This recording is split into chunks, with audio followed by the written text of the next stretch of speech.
What is up, everybody? Welcome back to the channel. This is a 3-Iron Card Show. I am Dylan, and what do we have here today?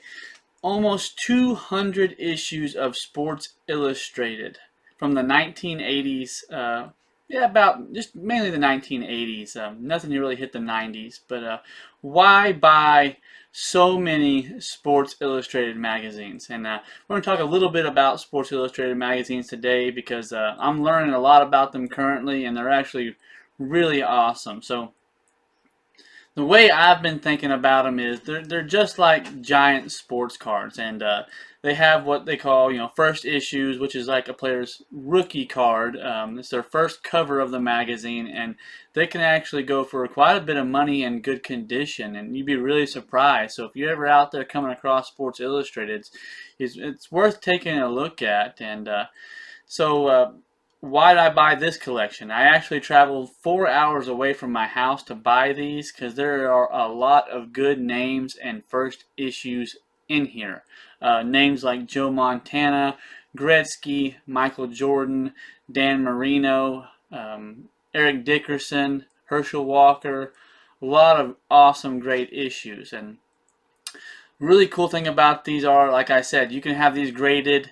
CGC is the main grader of these magazines. They are in the same family of companies as CSG that grades the sports cards, and I'm learning a lot because if you really want to get these things graded, you actually have to press them like comic books, and it helps get out wrinkles and spine issues and flattens the magazine out. First of all, too, you have to have a complete magazine. If you don't have a complete magazine, it really deducts from the score. I mean, every page has to be there. And if you're really interested in these type things in Sports Illustrated and the grading of Sports Illustrated, there's a guy, I think he's called Sports Illustrated Collector here on YouTube, and all he does is talk about Sports Illustrated issues and pressing and magazines he's got back, and that's who I've really been learning a lot from, and it's really awesome. So why did I buy these issues in particular? Like I said, I traveled 4 hours away to get these things, and the pictures on the ad were very terrible, but I found them on Facebook Marketplace. Just about every day I get on Facebook Marketplace and I'm looking for cards or magazines or any kind of collectibles like that to put in my eBay store or just to add to my collection. And so like I said, the pictures were very terrible, awful pictures. They were basically just stacked up in a room against a wall, and there was no list of how many issues or who was on the cover. But what I was able to see in the pictures was several Gretzky issues and several Michael Jordan issues. So I'll go ahead and get some of these out right now. What I found in there was one of these here. This is a John Elway first cover. If I can get it over here. So this is his first cover of Sports Illustrated. Let me get my fingers out of the way so you can read it here. So that's pretty neat. First issue for John Elway. Set this aside. Grab another one. Here is the first cover for Dan Marino. All you Dolphins fans out there.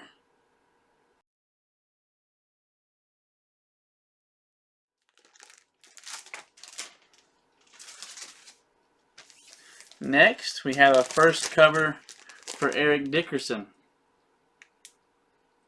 Get that dang glare hitting him every time. Move him over here. I don't really want to take him out of the bags. Trying to protect them the best I can. Like I said, these were just thrown against the wall, and there was no, just kind of stacked up, no protection for them or anything like that. So condition was my first worry was the condition of them actually. Now we're going to get into the meat and potatoes here of why I went and bought this collection. So on one of the piles I saw in the pictures, which the ad's been taken down now, I would put the pictures in this video, was this cover here. And this is a Wayne Gretzky first issue. Everybody knows Wayne Gretzky. He's the like the Michael Jordan of hockey here. And this is a really valuable issue. I'll go ahead and throw a picture of it up right now of eBay sales and comps if I can find something.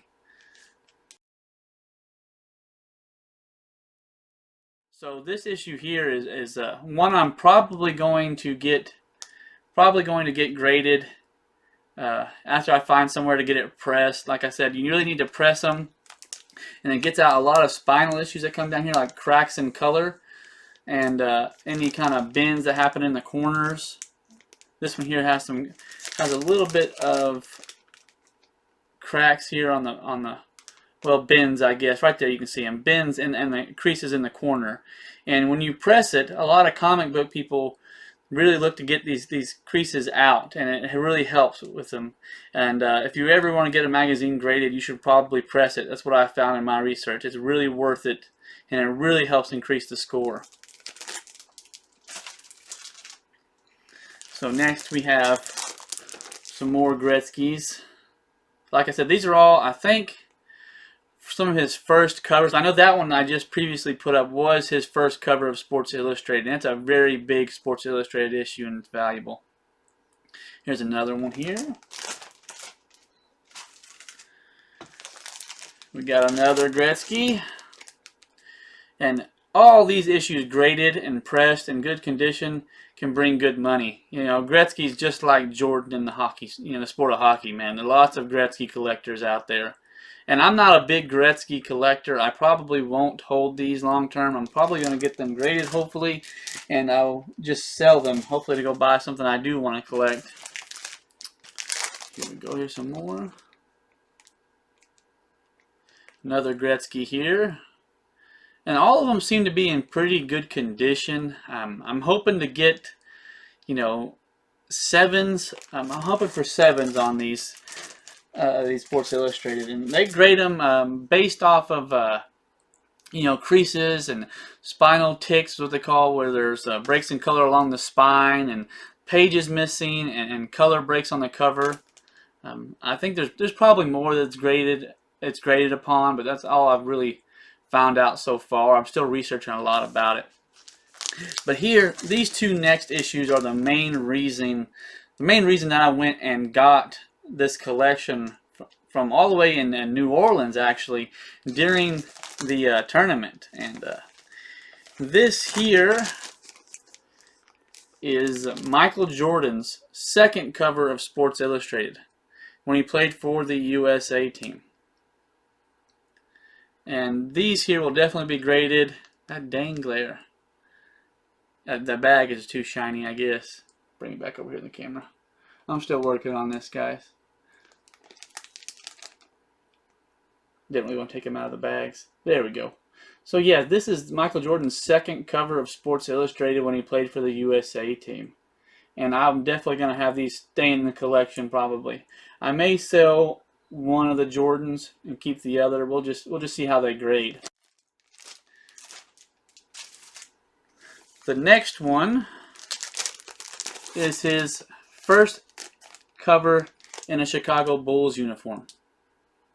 So I don't know why I keep putting it over there in that glare, but I do. So there it is right there. There it is, this first cover in the Chicago Bulls uniform. And it doesn't have a whole lot of spinal ticks on it or anything like that, but it does have some creases in the back here. Let me see if I can turn around. Right there, you can see that I'm going to hopefully try to get out with pressing, and we'll just see how it goes. But those will probably stay in the collection. I may sell one, but the main ticket item in this collection that I went to get was on one of the stacks. I noticed a first cover Michael Jordan issue, and it has him in the North Carolina uniform. But unfortunately, that thing was just not in good condition. It was missing pages, and it's not going to grade well, and it's too brittle, and it kind of fell apart, staples and everything. And I'm glad that all these other issues were in there, especially the Gretzky. If I didn't see the Gretzky or the first cover of Jordan, I probably wouldn't have made the trip. But All these are going to be listed in my eBay store that I'm not selling, and there are tons of great covers back here. I mean, Larry Bird, Eric Dickerson, Joe Montana, Bill Russell, Herschel Walker, like I said. Lots and lots of baseball ones. Reggie Jackson, Pete Rose. Lots of great issues, and most of them are in really good condition. Anything that was not in good condition, I did not keep. I'm not going to sell that kind of stuff. Hopefully, they're good issues that you can get framed for the man cave or have graded for your own collection. Like I said, I'm only going to keep the ones that I want. I did come across, since I am a Sooners fan, a Marcus Dupree issue, and unfortunately it had a big chunk taken out of it, and I was really bummed out about that. And I did not find I was really hoping for, since it was from the 80s, a Brian Bosworth issue, and no Brian Bosworth though. So I may have to eventually go out and buy one of those just to have around here. Anyways, thanks for watching, and always check out the eBay store, check out the Instagram, and look out for more content. Thanks.